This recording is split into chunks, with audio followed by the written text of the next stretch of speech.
Je vais vous raconter une belle histoire, celle de Théalose. Elle commence en 2002, à l'époque rien n'était écrit, juste une intuition, une curiosité scientifique. En fait, tout part de 3 publications du professeur Matsuo, ophtalmologiste japonais très respecté. La première publication montrait qu'un sucre très particulier, le tréhalose, pouvait protéger les cellules de la cornée contre une dessiccation extrême. Les 2 autres publications confirmaient son action chez l'homme, notamment sur les signes de sécheresse oculaire.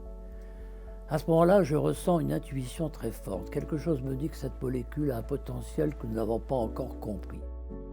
La seule chose qui m'embête, c'est qu'il s'agissait d'un polysaccharide naturel, moi qui avais déjà beaucoup donné pour les produits d'origine végétale. Mais vous allez le voir, la suite nous a largement rassurés. En janvier 2004, nous recevons enfin des échantillons d'un fabricant japonais. Et là, énorme surprise, nous apprenons que le tréhalose était déjà produit à l'échelle industrielle.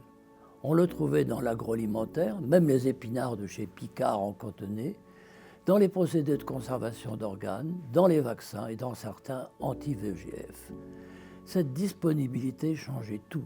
Nous avions une molécule active chez l'humain, disponible à grande échelle, et puis il y a eu la découverte de la rose de Jéricho, qu'on appelle également plante de la résurrection, capable de survivre des années sans eau grâce au tréhalose. Pour moi, les 3 conditions étaient réunies. Un produit efficace, une très belle histoire et un fournisseur fiable. On pouvait donc se lancer, mais sur le papier c'était simple, dans la pratique, pas du tout. Un disaccharide très soluble, on se dit, facile à formuler. Mais le prédéveloppement se heurte immédiatement à 2 obstacles majeurs. 1. Le développement analytique. Tout ce qui existait dans l'agroalimentaire n'est pas du tout compatible avec les exigences de l'industrie pharmaceutique. 2. La contrainte réglementaire phosphate-free. Nous avons dû adapter, réévaluer et refaire plusieurs séquences de criblage de formulation.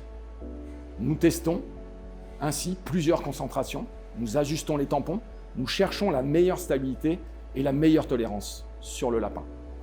En parallèle, au laboratoire, nous accumulons les preuves. Effet film protecteur, osmoprotection, résistance thermique et compatibilité avec le système AVAC. C'est là que tout le génie galénique de nos équipes s'exprime, à l'image de Monoprost, Aziter, Midrad, pour ne citer que quelques produits. Et puis il y a ce moment décisif. Le professeur Tsubota, du Japon, m'alerte. Le tréhalose est remarquablement actif sur les signes, mais attention, pour la tolérance et le confort, il faudrait l'associer à un lubrifiant.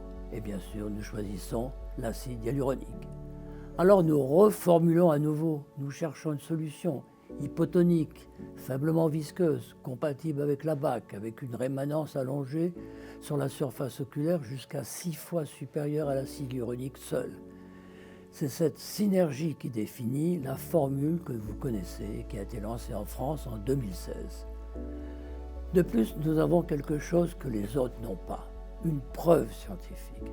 À ce jour, 19 études cliniques ont été conduites sur la combinaison du tréhalose avec l'acide hyaluronique.